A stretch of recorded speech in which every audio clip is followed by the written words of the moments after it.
हालिया बारिशों के बाद पानी खड़ा रहने की वजह से शहर भर में मच्छरों ने लोगों का जीना दूभर कर दिया, जिसकी वजह से मलेरिया और डेंगू की वबा फैलने के खदशात हैं। इस ज़िमन में चेयरमैन महमूद हाशिम की सरबराही में यूनियन कमेटी 3 और 4 में डेंगू स्प्रे किया गया।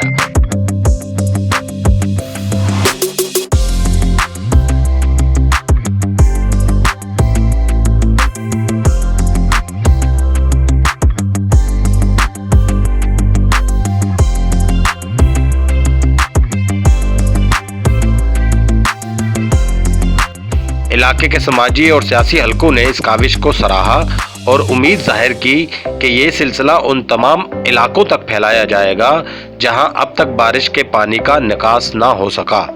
सलामती न्यूज़, कराची।